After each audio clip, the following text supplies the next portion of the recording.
ሰላም ውድ የዩቲዩብ ቤተሰቦች እንደምን አላችሁ? ዛሬ እንግዲህ በሌላ ቪዲዮ ተገናኝተናል። ዛሬ በዚህ ቪዲዮ ላይ እንግዲህ የምንመለከተው ስለ ሎሚ ነው።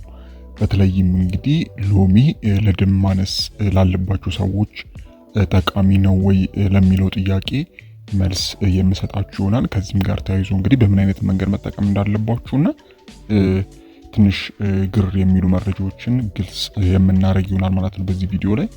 እናም እንግዲህ ሎሚ ከደም ማነስ ጋር ተያይዞ ያለው ሚና ምን ይመስላል የሚለውን በስፋት የምናይ ይሆናል ማለት ነው። እንግዲህ ከዛ በፊት ሁላችሁም ይህንን ቪዲዮ ላይክ በማድረግ ጀምሩ። እንዲሁም ለዚህ አስተማሪ ቻናል አዲስ ሆናችሁ ሰብስክራይብ በማድረግ ቤተሰብ ሁኑ። አሁን እንግዲህ በቀጥታ ወደ ጉዳይ አልፋለሁ። እስከ ቪዲዮ ፍጻሜ አብራችሁን ቆዩ። እሺ እንግዲህ ተመልካቾች ሎሚ ለደም ማነስ ይጠቅማል ለሚለው እንግዲህ መልሱ አዎ ነው። እንግዲህ ሎሚ ለደም ማነስ በጣም ጠቃሚ ነው። ነገር ግን ሎሚ በራሱ አይረን ስላለው ሳይሆን ሰውነታችን አይረንን በተሻለ መንገድ እንዲወስድ ወይም ደግሞ እንዲመጥ ወይም በእንግሊዝኛ አብዞርብ ለማድረግ ስለሚረዳ ነው። እንግዲህ አንድ በአንድ እንዴት እንደሚሰራ ስንመለከት እንግዲህ ሎሚ ለደም ማነስ የሚጠቅመው እንዴት ነው የሚለው ስናይ አንደኛ እንግዲህ በቫይታሚን ሲ የበለጸገ ስለሆነ ነው። እንግዲህ ሎሚ ከፍተኛ መጠን ያለው ቫይታሚን ሲ አለው። ይህንን ይዟል። እንግዲህ ይህ ቫይታሚን ደግሞ እንደ ስፒናች፣ ባቄላ ወይም ደግሞ ምስር ካሉ እጽዋት ምግቦች የሚገኘውን አይረን ሰውነታችን በቀላሉ እንዲወስድ ወይም ደግሞ እንዲመጥ የሚያግዝ ይሆናል ማለት ነው። ይህም ማለት እንግዲህ የሎሚ ጭማቂ ስትጠጡ ወይም ደግሞ በአይረን ከበለጸጉ ምግቦች ጋር አብራችሁ ስትወስዱ ሰውነታችሁ ተጨማሪ አይረንን ይወስዳል ማለት ነው። ይህም እንግዲህ ከደም ማነስ ጋር ተያይዞ ለሚመጣ ችግር በጣም ወሳኝ ያደርገዋል ማለት ነው ሎሚ።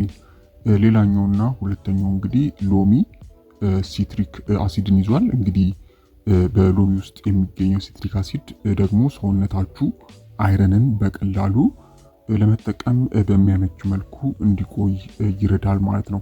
ይህም እንግዲህ ለደም ማነስ አሪፍ ያደርገዋል ማለት ነው፣ ወይም መፍትሄ እንዲሆን ያስችሏል ማለት ነው። ሌላኛውና ሶስተኛው እንግዲህ ሎሚ የምግብ ፍላጎትንና የምግብ መፈጨትን ያሻሽላል። እንግዲህ የሎሚ ጭማቂ የምግብ መፍጫ ኢንዛይሞችን በማነቃቃት ሰውነታችን አይረንን ጨምሮ ንጥረ ምግቦችን በብቃትና በቀልጣፋ መንገድ እንዲጠቀም ያግዛል ማለት ነው።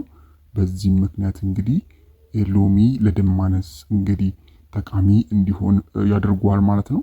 ስለዚህ እንግዲህ ሎሚን ለደም ማነስ እንዴት መጠቀም እንችላለን ወደሚለው ጉዳይ ስናልፍ እንግዲህ የሎሚ ጭማቂን እንደ ጎመን፣ ስፒናች ወይም ደግሞ ምስር ባሉ በአይረን የበለጸጉ አትክልቶች ላይ ጨምራችሁ ነው መመገብ ያለባችሁ። በተለይም እንግዲህ ከቁርስ በፊት ወይም ደግሞ በቁርስ ወቅት ላይ ለብ ያለ ወይም ደግሞ ሞቅ ያለ ውሃ ውስጥ ሎሚ በመጨመር ወይም ደግሞ ሞቅ ያለ ውሃ ውስጥ ሎሚ ጨምቃችሁ በመጨመር በመጠጣት መጠቀም የምትችሉ ይሆናል ማለት ነው።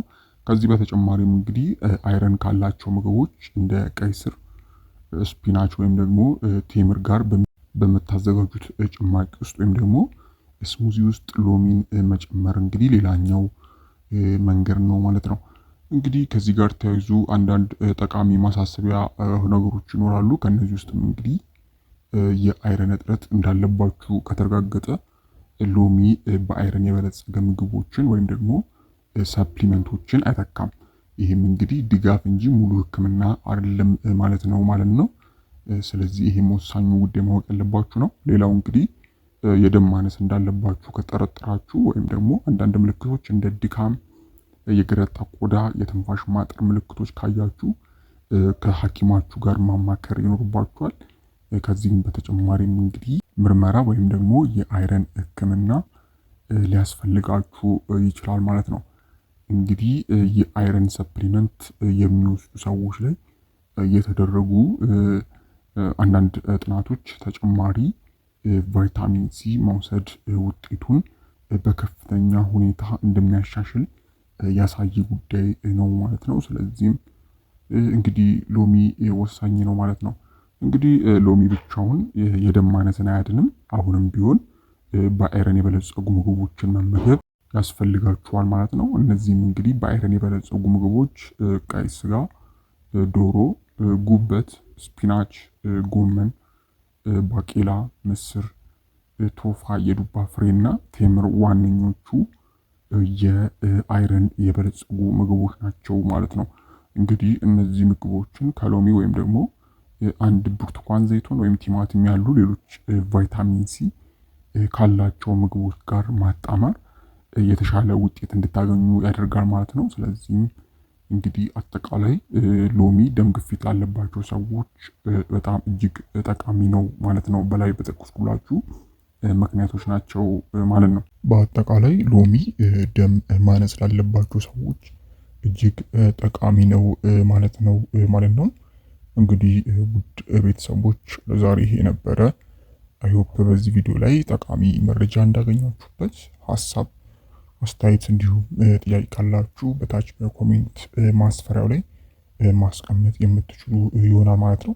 እንግዲህ ከዚህ በተጨማሪም እንግዲህ አጠቃላይ የሎሚ ጠቀሜታዎች ምን ይመስላሉ የሚለውን ማየት ከፈለጋችሁ እንግዲህ ከዚህ በፊት የሰራሁት ቪዲዮ አለ። እሱን ሄዳችሁ መመልከት የምትችሉ ይሆናል ማለት ነው። እንግዲህ ይህንን ቻናል ሰብስክራይብ ማድረግ እንዳይረሳ፣ እንዲሁም በቅንነት ለሌሎች ሼር በማድረግ እንዲሁም ላይክ በማድረግ ሌሎችን አስተምሩላችኋለሁ።